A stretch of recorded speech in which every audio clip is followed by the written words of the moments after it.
So we've been talking a lot lately, and Esther's been thinking incessantly about it on her own subjects and time, about the power of non-resisted thought, the power of non-resisted thought, the enormous power of non-resisted thought. I want this, I want that, I would like to have that, but no power in that. And the reason that there's no power in it is because you killed the momentum right away. Oh, lovely, but I would really like to have that, but. So, no momentum. So, let's just say that power is momentum, and that momentum is power. And that power is non-resisted, and momentum is non-resisted. So, the more you allow a thought to flow without resisting it with the contradictory thought, then the more speed it picks up, the more energy it attracts, the more its bigness happens, the more its power happens, the more the force of it happens. Are you getting the sense of what we're talking about? So if you are thinking a thought about something you really, really want, that you've been a while wanting, and your conclusion is it hasn't come yet and is too slow in coming, then when you think about this thought, you think about it with such a mix of resistance that nothing changes. It just stays in its same relationship with you. You want it, but you want it, but you've got a push-pull going on with it. So no momentum ever happens, and no what feels and looks like magic to you and others ever happens, because you don't allow the momentum to allow it to happen. If you have a thought about something that you don't care that much about, you're not offering much resistance to it because you're not thinking about it that much. But you're not really encouraging the momentum of it either, because you're not focused upon it. But this is the thing that we want you to hear. Even though you're hardly even thinking about it, the fact that you're not offering resistant thought means it's gaining momentum. So things you sort of kind of care about or sort of kind of want that you don't offer very much resistance to, they get bigger and bigger and bigger and bigger. The momentum comes and they keep presenting themselves to you in different ways. And then they get big enough that you see them. We love you so much. And then when you see them, what do? But. Then you offer the resistant thought because you believe in the but. You believe in the objectivity. You don't want to look like a crazy dreamer. You don't want to look like someone who doesn't face reality. And we want you to be someone who is fine with us if you face reality. We just wish you'd be a better selective sifter about which parts of reality you face. We don't want you to make stuff up. We don't want you to irritate people by saying things that are absolutely opposite of what they are. But we also want you to speak more about what you desire. So we'll talk about that as we are moving forward here today. How can you manage the energy of your own thoughts? How can you allow more momentum to flow? How can you allow enough momentum of what you desire to flow that your contradictory beliefs don't have enough power to really slow them down that much? If you're at the top of the hill, this is a perfect place for this analogy. Esther was knocked over the first time she saw the San Francisco hills. She couldn't believe anybody was really driving on them. And so we said, Esther, imagine that you're at the top of the hill and you want to give yourself a lesson in gravity and inertia. So you just get behind your car, take it out of gear, take the parking brake off, and push it just a little bit. And when it's just on this level ground at the top of the hill, you'll be able to push it. You'll be able to nudge it. You'll be able to push it right over the crest of that hill. So Esther thought about what that would be like. And she realized that because of the laws of the universe, because of the laws in place about gravity and inertia, that car would get rolling fast enough that no resistance that she could then offer could stop it.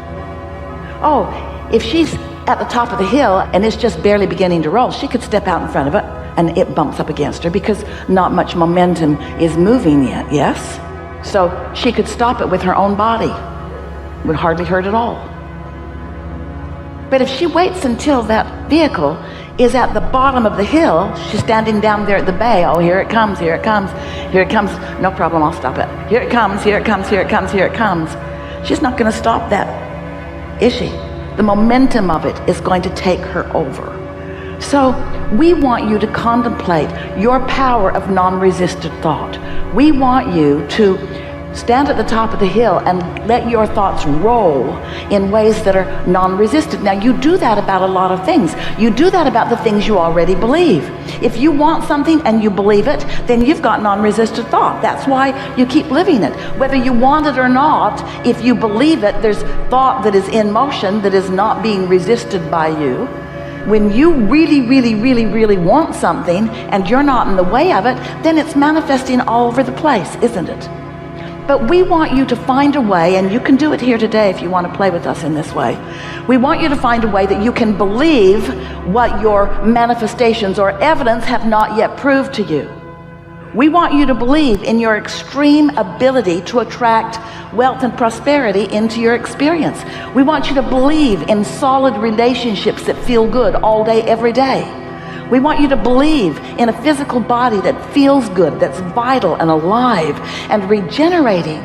We want you to believe in the things that feel good to you. We want you to believe in the things that you want, not just the things that you've already got. You don't even, we love you so much, you don't even do a good job of believing in what other people have received. You just make stuff up. Well, they got it because look at that wonderful life that that person is living, but they inherited it. Lazy. They struggled not one bit. They don't deserve it. And we say, they deserve it. Esther had the most wonderful experience with her family the other night around a table. They play games every now and again. If you were on a desert island, what would you bring? What's the one thing that you would bring? Such a fun game. Makes you want to hang out with a lot of people that bring different things.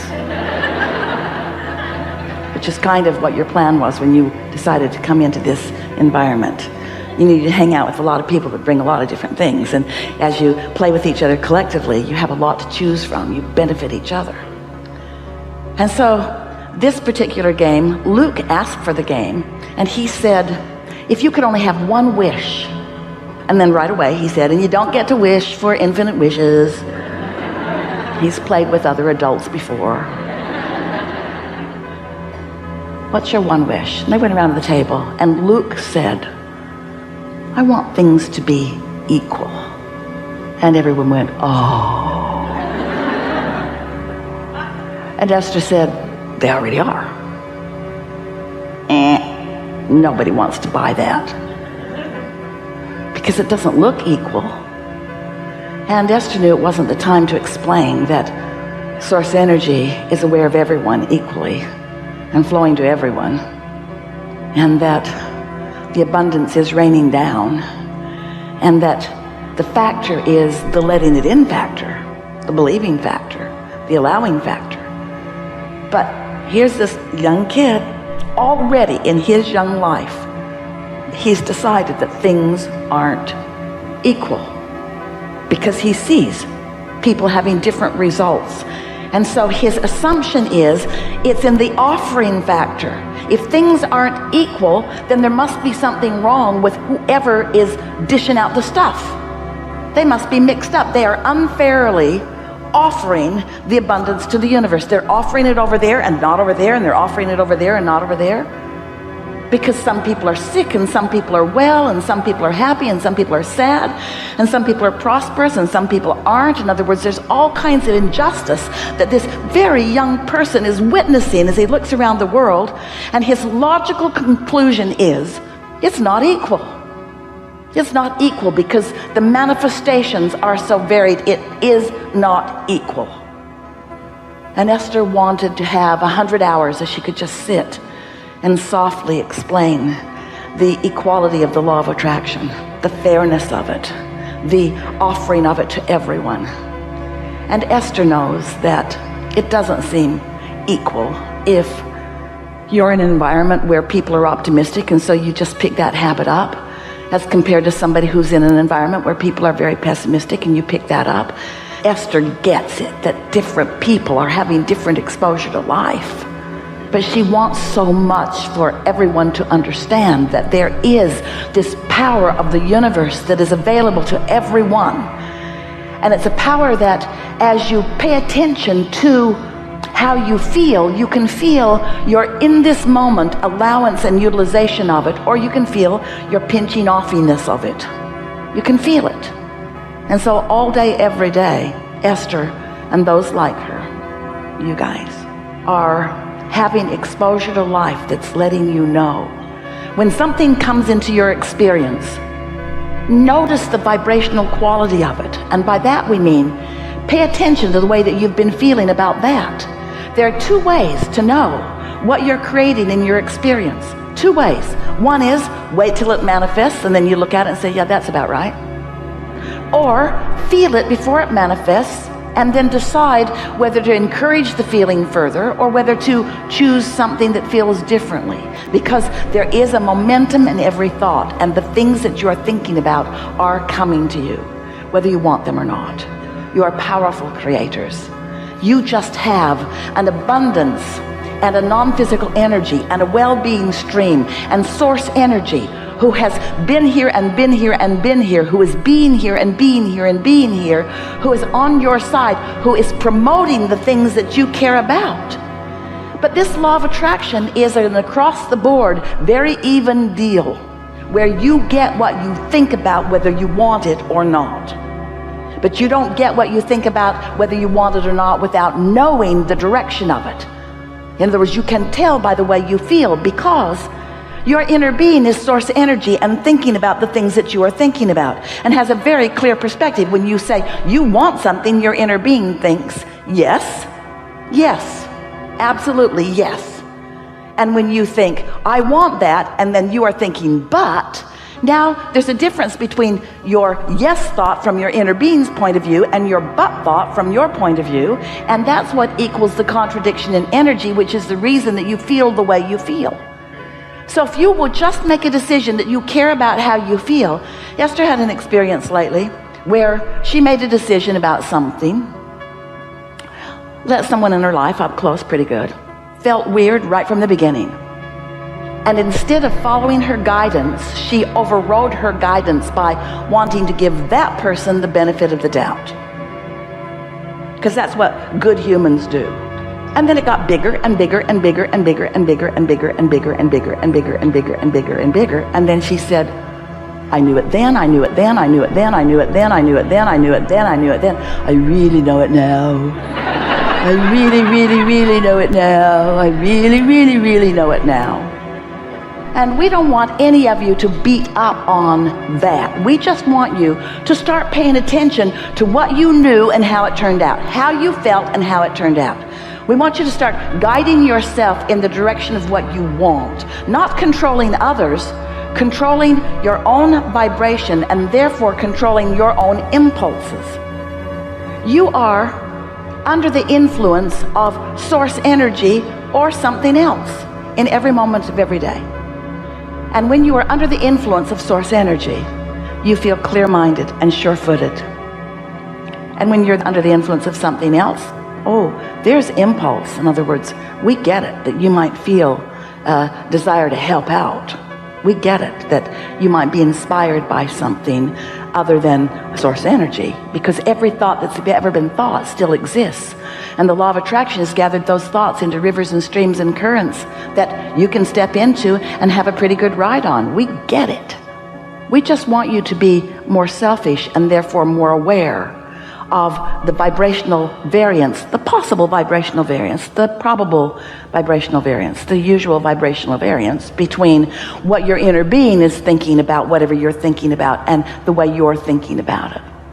I'm here to talk to you about two things that you would think just do not go together.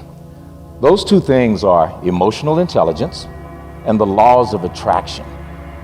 I was talking to Dr. Thomas the other day when I came for the rehearsal, and he said, well, Doc, emotional intelligence, isn't that being aware and having clarity about your feelings and the feelings of other people when you're in the midst of a set of circumstances or a situation with them? And I said, yeah, that is definitely a definition for that, and a very accurate definition for that.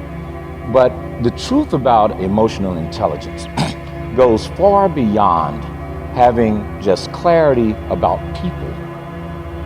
It's clarity about situations, circumstances. Why are you there? When you stop and think about, I'm in this situation, I'm in the midst of something. Now, what is that something? And more than likely, that something is a set of circumstances or a dilemma you may have encountered that you attracted into your life. And that's where the laws of attraction come to meet emotional intelligence. Like attracts like. These things that you expect come to you. What we believe is that if we say some affirmations, if we take a moment and visualize something, do a vision board or something of that nature, that's what's going to happen, but not true. As a matter of fact, if I say right now, do not think of a chimpanzee wearing a red tie and a blue and white pinstripe suit, whatever you do not picture this chimpanzee wearing this red bow tie and this blue pinstripe suit. What do you keep thinking of?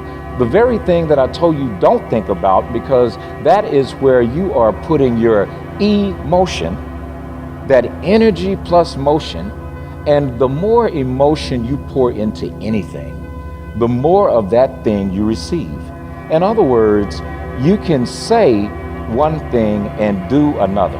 And as we well know, many of us typically say all the right things, but do we do them? If you don't believe me, go to somebody's house and look at all the dusty workout equipment.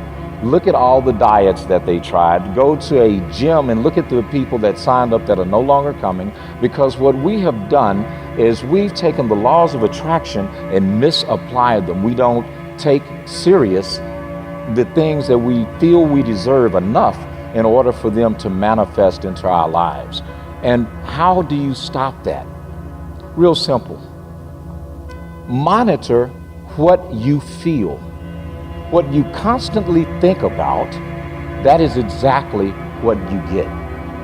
If you keep thinking, my luck is never, everybody gets it but me. I'll never have that. I'll never live in that house. You know, that's for them, whoever them or those people are. When you constantly think about how much bills are, what do you end up with? More pink slips, more bills. When you constantly think about, I don't want to gain any more weight, or I need to lose some of these bad habits that I have. I want to stop smoking. I'm not going to smoke. What do? The minute the pressure hits, you go get a cigarette and you smoke again. You get frustrated and you eat again. And as you continue to do these things, your thoughts and your feelings equal the manifestations that you get in your life. Here's the $1 million solution to that. First, monitor what you think about. Your mind, and you know, there's a lot of theories around this concept, but I'm going to tell you this: everything that is seen comes from that which was not seen. That chair you're sitting in, the clothes you have on right now was somebody's idea one time. Somebody figured, I don't know, a long time ago, guys should wear a tie. You know, we figured somehow that, you know, going on horses wasn't enough. Maybe if I can build this contraption, I could fly like a bird. Everything that we do started out in the unseen, and someone called those things that are not as though they are and brought them into manifestation. But here's the catch for you and the solution. You must understand that conscious thinking is not your solution. Conscious thinking is typically reacting to some set of circumstances. It's typically paying attention to that which is before you. That subconscious thinking, you will associate that with stuff like, have you ever driven home from work and you don't even remember driving home because something was just on your mind? or you automatically get in the car and you just check for something without even paying attention to what you're doing. Your subconscious mind is the part of you that drives the outcomes in your life. As you learn to master being sensitive to circumstances, paying particular attention to the nuancical things, as we call it, the little things. If you stop worrying about what happened in the past and feeling guilty, or being anxious about what may or may not happen in the future, and operate in right now, you will train your subconscious mind to begin manifesting the things that you truly desire. And a short way of putting this is everything in your life happens for a reason. Your responsibility is to look at these things in your life and ask this question: why now? Why is this person getting on my last nerve? Well, they're probably getting on your nerves because there's some part of your character that is being reflected back to you through them that you need to work on. We get frustrated and angered and almost just discombobulated by that which we do not understand. You have to be willing to take the time in every moment, every situation in your life, and examine it for its meaning. You have to examine it for its purpose. You have to examine it to see, what is this supposed to teach me right now? In my practice, something that I constantly tell people that I'm either speaking to in lectures like this or even in my office is to stop being so reactive and become proactive. Don't wait to talk. Truly listen. Don't just see things. Look at them. You know, when you hear something, you're perceiving it at the expense of all the white noise or the debris that surrounds it. When you look at something, you are deliberately ignoring things that otherwise could distract you. It takes effort to be successful, but the greatest effort is mastering how do you use your mind. As we evolve, and I'm not getting into some religious stuff, so there will be no offering, you don't have to panic, but we came from somewhere. We were received of a greater source and conceived when our parents decided to confirm that. But my belief is, before we get here, we made a decision while we were coming. And we came to experience the contrast and the challenge that everyday life presents to us. See, your Creator, which you are a co-participant in that creation, is smarter than you think. As a matter of fact, you can figure out exactly what everything means in your life by asking one question, one word: why? And it's okay. You know, even in dating, ladies, it's good to look at a guy and say, well, why are you here? What is it that you are supposed to teach me? And not thinking, he will probably tell you the truth. The same thing is true about the things that you're trying to court in your day-to-day life, in your career. Ask yourself, why am I doing this? What is motivating me to do this? Why do I feel the way that I feel about what I'm doing?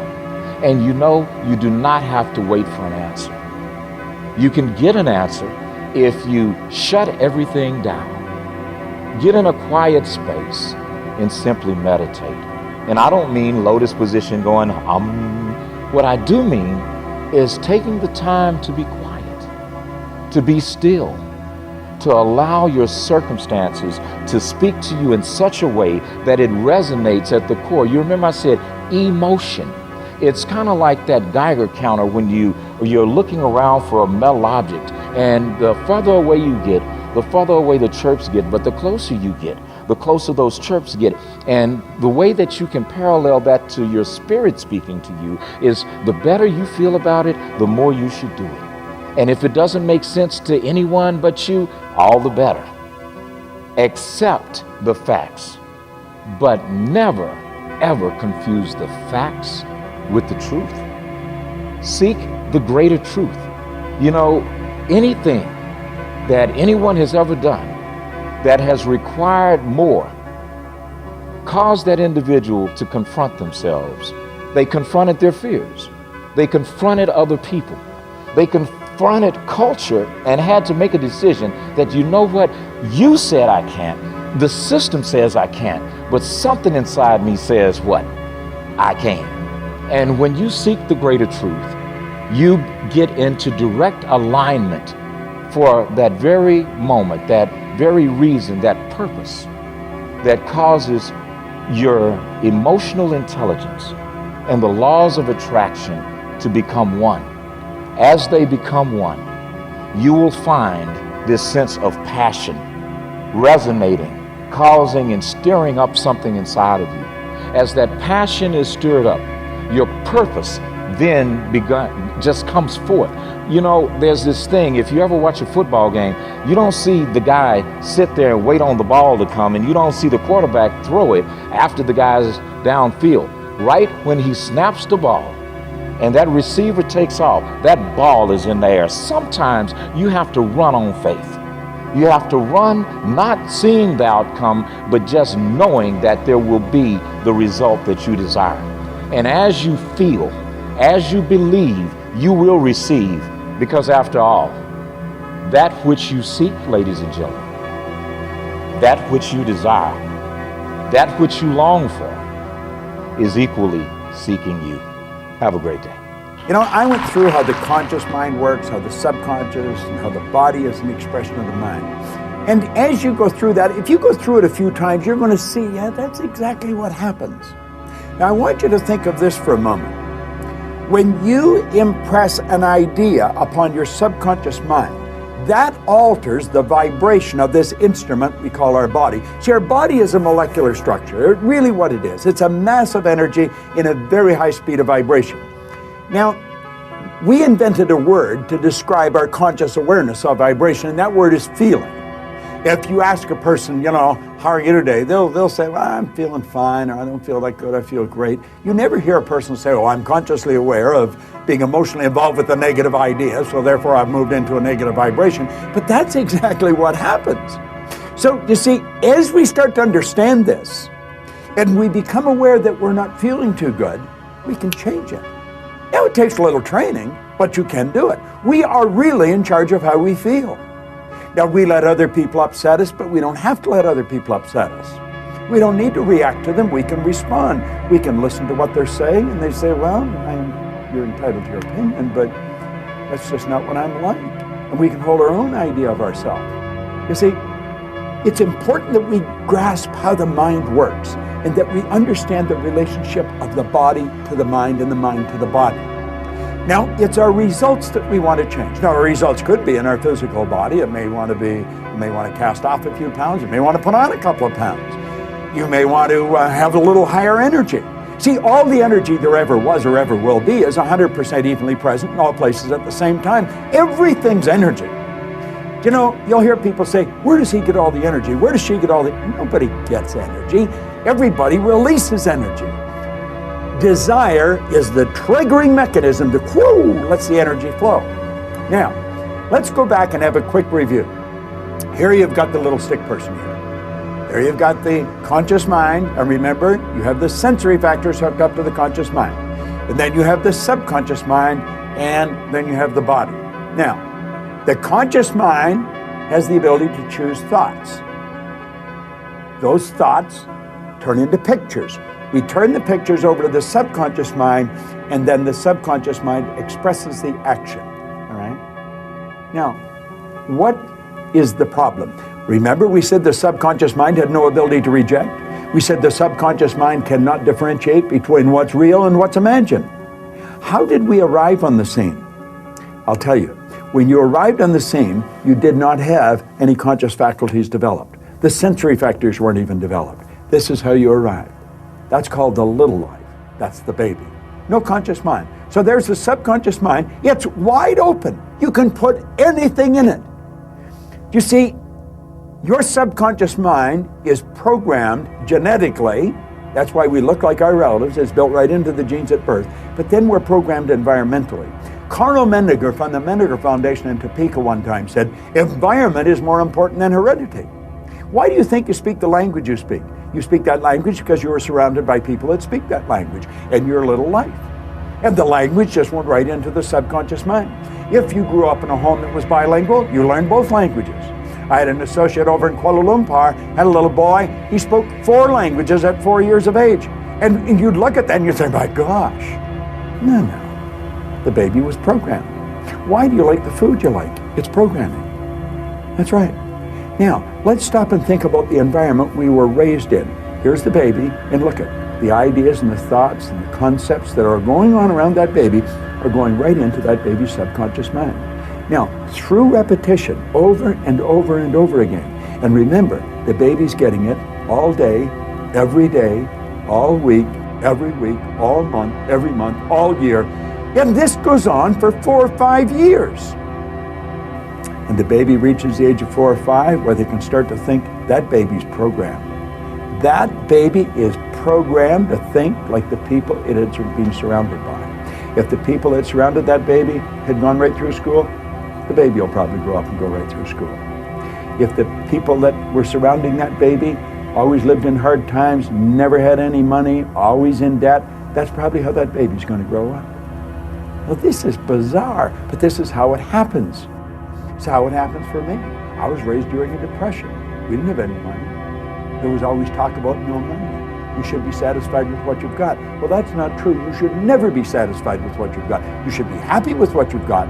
Dissatisfaction is actually a creative state. So here we have now a baby that has been programmed. Now, let's take and think for a moment. What happens when that baby starts to think for itself? Now think of this. The paradigm controls the vibration controls the action which produces the result. Now here we go. Here you got the baby with the paradigm, and the conscious faculties have developed. They have the ability to think. There's a power flowing into them. What are they going to think? They're going to think thoughts that are in harmony with that paradigm. That's right. We've been raised to believe you go to work to earn money. Do you know that working is the very worst way to earn money? That's right. You should go to work for satisfaction, not for money. You provide service for money. You can earn money while you're sleeping. In fact, we have programs where we teach people to actually earn more money while they're sleeping than they'll ever need to use while they're awake. You say, well, that's a pipe dream. No. That's a paradigm that causes you to think that's a pipe dream. There's people doing that are nowhere near as bright as you. But here we are now. We've got the person. They've been programmed in their little life genetically and environmentally. That paradigm is nothing but a multitude of habits. A habit is an idea that's been programmed into the subconscious mind over and over and over again. Now, the paradigm is literally controlling the behavior.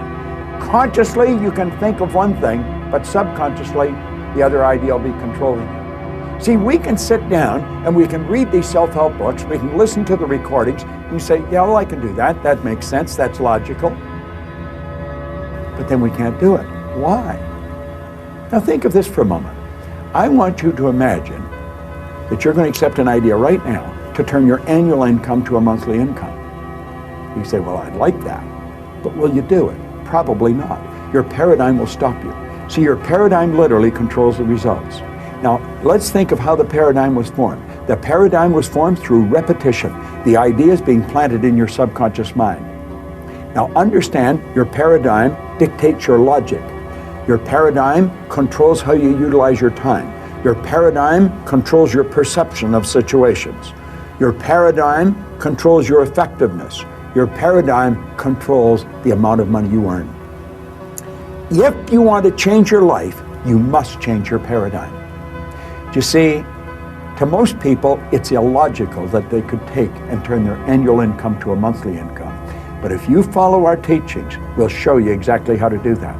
We'll show you how to accomplish anything you want to accomplish, because what we're focused on is showing you how to change the paradigm. When the paradigm's changed, your life changes. It's a beautiful concept. It's an absolutely phenomenal concept. Now you know why you're getting the results you're getting. It has nothing to do with your intellect. Your intellect, you can figure out how to do things. That doesn't mean you're going to do them. You'll hear people say, I believe that, but their behavior would indicate they've never even heard of it. Why? We believe something on a conscious level. On a subconscious level, the paradigm believes something else. There's a word called praxis. Praxis is the integration of belief with behavior. We've got to take the beliefs that we have consciously, that we determine by thinking, and plant them in the place of the old belief. See, I used to believe that I couldn't do anything better than I was doing. I felt fortunate that I was on the fire department. The idea of building a company that operated all around the world, furthest thing from my mind. But you know something? As I changed my paradigm, my whole world changed. That's what we do. That's what it's all about. You've got to change your paradigm if you want to change your life. Now, you can study all you want. If you don't gain an understanding how to alter that program, and that's what the paradigm is, it's a program. It's a multitude of concepts that are fixed in your subconscious mind that literally control your behavior.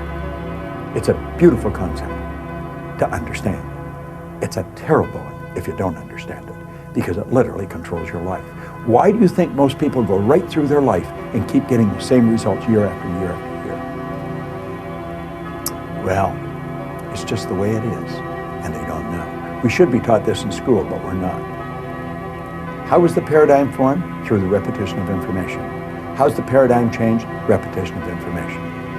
Now let's suppose you're having a difficult time with money. You find that you've got more going out than coming in. You've got to change your concept about money. How do you do that? Through the repetition of an idea. That's where affirmations comes in. I'll give you one I've been using for years. I am so happy and grateful now that money comes to me in increasing quantities through multiple sources on a continuous basis. I am so happy and grateful now that money comes to me in increasing quantities through multiple sources on a continuous basis. You don't just say that once or twice. You've got to repeat that maybe 1,000 times a day, every day for maybe 90 days. And you'll start to change your whole concept about money. Wealthy people all have multiple sources of income. Now I'm going to tell you what happened to me. I drove around with a battery-operated record player and a long-playing record. And I played it over and over again every day for probably a couple of years. This was so totally illogical. It was behavior. Everybody thought I was losing it. And I'm reading the same book every day, Think and Grow Rich. As a matter of fact, I'm still reading the same book. And it was the repetition of Earl Nightingale's information and the book that changed the paradigm. I didn't know what I was doing. I didn't understand what I was doing, but I did it. Do you know, I had a man come up to me in the Waldorf Hotel in New York, Waldorf Astoria, at the end of a 3-day program, and he said, "Bob, I really want to thank you for what you've just given me." He said, "For the first time in my life, I've understood how I accomplished what I did." I said, "What did you do?" He said, "I won the gold medal in the decathlon in the Olympics in Melbourne, Australia in 1957. That's right. Milt Campbell. And he said, "I never understood how I did it." He said, "The next time you run a seminar, I want to bring my boys." And he did. Milt and I became great friends. In fact, Milt has a key to our house. He can come stay there anytime he wants. I live in Toronto, he's in New Jersey. But here was the top athlete in the world, a very best athlete in the world. He didn't understand how he got there. Most people that are very accomplished cannot tell you why they are. That's why they are. They've rewritten the program. They changed the paradigm. They might not have understood how they did it, but they did it. That's what our company is all about. We teach people how to change paradigms. I want to thank you for watching this, but I'm going to ask you to share it with other people. Share it with them. Say, "Come and watch this." Start a rapport. Build a rapport with people. It's a great way to live. And this is great information to understand. Thanks for listening. It's Bob Proctor. I enjoy sharing it.